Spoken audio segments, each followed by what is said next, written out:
মানুষের জন্য আল্লাহ তাআলা মোট 5টি জগৎ দিয়েছেন। একজন মানুষের জন্য আল্লাহ তাআলা মোট 5টি জগৎ দিয়েছেন। তার মধ্যে 1 নম্বর জগৎ হচ্ছে আলমে আর রুহের জগৎ।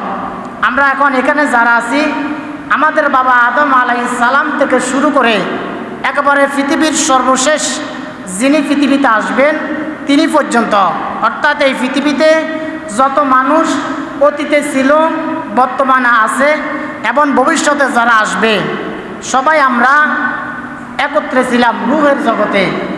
রুহের জগতে আল্লাহ তাআলা আমাদের সবাইকে একত্রিত করে প্রশ্ন করেছিলেন, জিজ্ঞাসা করেছিলেন, আলাস্তু বিরব্বিকুম, আমি কি তোমাদের রব নয়?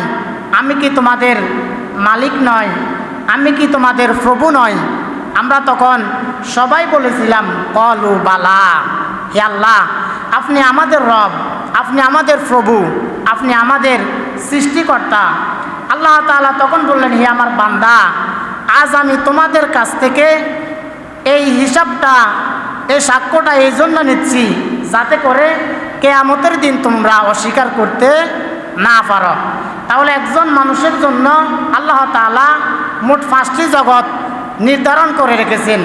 তার মধ্যে 1 নম্বর জগতের নাম হচ্ছে আলমে আর রুহের জগৎ। রুহের জগৎ থেকে আমরা দ্বিতীয় একটি জগতে এসেছি, সেই জগতের নাম হচ্ছে আলমে আর মায়ের পেটের জগৎ।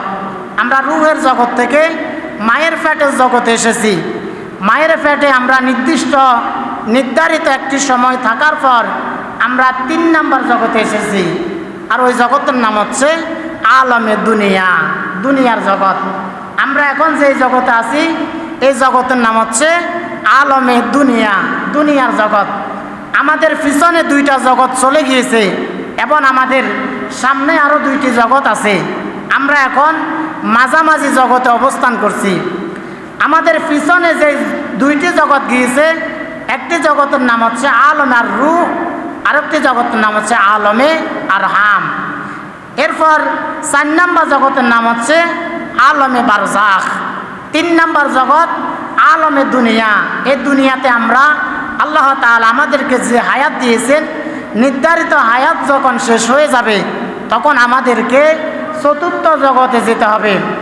আর 4র্থ নম্বর যে জগৎ, ওই জগতের নাম হচ্ছে আলমে বারজাখ, অর্থাৎ কবরের জগৎ। এই কবরে আমরা কতদিন থাকব?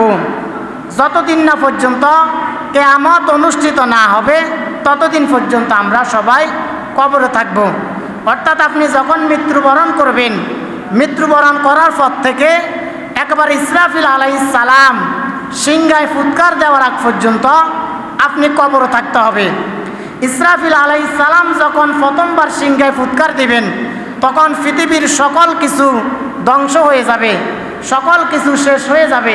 আল্লাহ তাআলা ইসরাফিল আলাইহিস সালামকে আবার জীবিত করবেন, জীবিত করে বলবেন, তুমি তোমার দ্বিতীয়বার সিংহায় ফুৎকার দাও। ইসরাফিল আলাইহিস সালাম যখন দ্বিতীয়বার সিংহায় ফুৎকার দিবেন তখন পৃথিবীর সকল মানুষগুলো যে যেখানে মৃত্যুবরণ করেছে, যাকে যেখানে কবর দেওয়া হয়েছে, সবাই সেখান থেকে উঠে হাসরের ময়দানের দিকে রওনা করবেন। মুমিন বান্দারা যখন কবরে ঘুমিয়ে থাকবে, ইসরাফিল আলাইহিস সালামের সিংহার ফুৎকার দেওয়ার পর তারা ঘুম থেকে উঠে তাদের চোখগুলো ডলাডলি করতে থাকবে। চোখগুলো ডলে তারা বলতে থাকবে, আমাদের কাজকে কে জাগ্রত করলো? আমাদের এত আরামের ঘুম ছিল। ফেরেশতারা তখন বলবেন, ক্বালু ইয়া ওয়াইলানা মান বাআসানা মিন মারকাদিনা।